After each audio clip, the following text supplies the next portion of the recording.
Hello and welcome to Lockdown, Lowdown, where I, Chris Groves, a hugely successful stand-up comedian, Catalan TV star, and heavyweight origami Olympic champion, give advice to my fans on how to survive lockdown in Spain or wherever you are in this galaxy or beyond. Today's question comes from John Smith in Osasuna. He says, "You are clearly too young to have teenage kids yourself, but please can you give advice to anyone over 35 who is living in confinement with teenagers?" So to help me with today's question, I have two experts, Harris Fellman and Teja, who clearly are old enough to have teenage kids. Here comes the clip. What's the hardest thing about living with teenagers in lockdown? Well, for me, two things. One is there's keeping enough food in the house. It's like survival of the fittest here. Food is an issue, and smell. And so I find myself constantly using my, like the disinfectant spray that I'm trying to save. I'm trying to save that for like the Corona, for the door handles and stuff. I find I'm just like constantly spraying that everywhere. Maybe you could just spray the kids. I do that as well.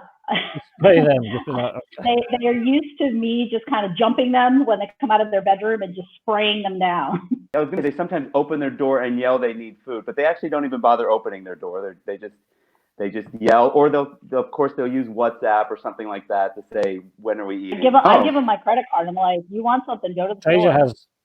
She has no trouble letting them out. She's more problem letting them back in again. I've got some useful tips that I've found, and let's see if you're doing this, if you're going to give these tips a thumbs up or a thumbs down from our two teenage experts. Okay, the first thing here, this is true advice. It says, take time to ask them about their day.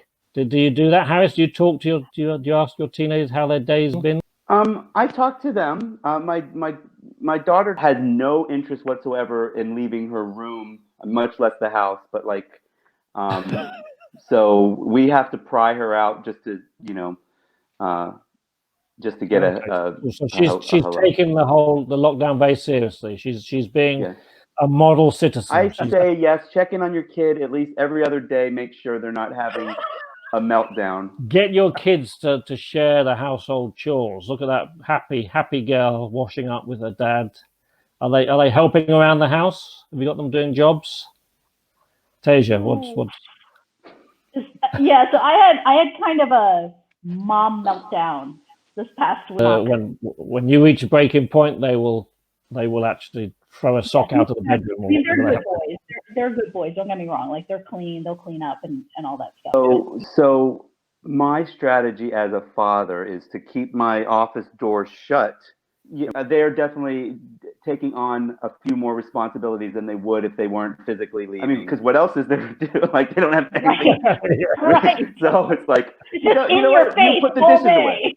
Yeah. So okay. and they don't fight it as much as they used to either. Because where are they going to go? They don't have anything else to do. So they're like, yes, I guess I will say yes to everything. Not the social media, limiting these times with screens and things. Are you having a timetable for them? It sounds like most of your advice so far has been get them onto a screen somewhere.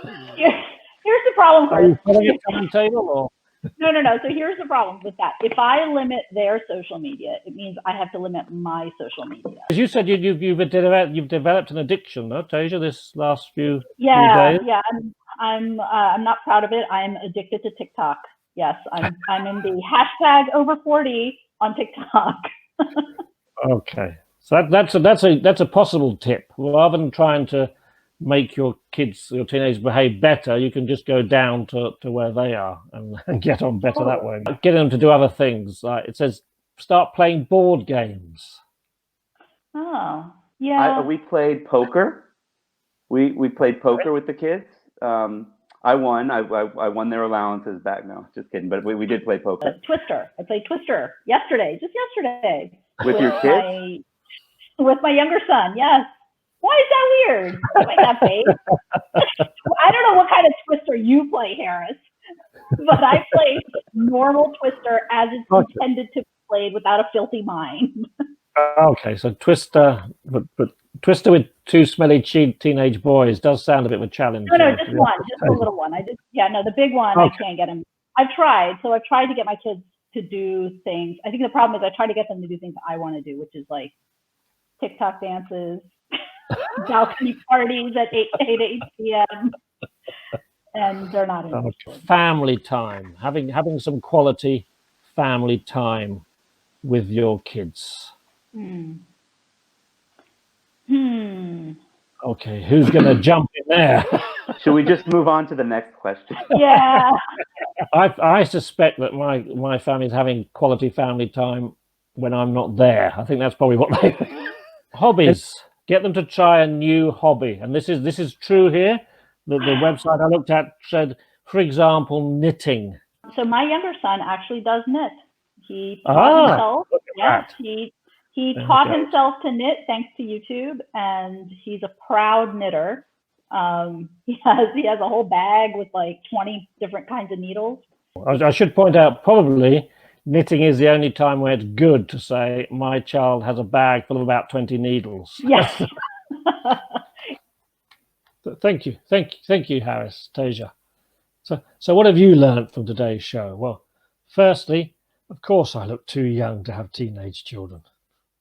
Secondly, it seems that as long as you keep them reasonably fed and send them a WhatsApp message every couple of days to make sure they're still alive, you're doing a great job of parenting. Finally, probably the only thing worse than having to live with teenagers in confinement is having to live with their parents. So, for any teenagers out there, good luck. Thank you for watching today's show, and see you next time on Lockdown Lowdown.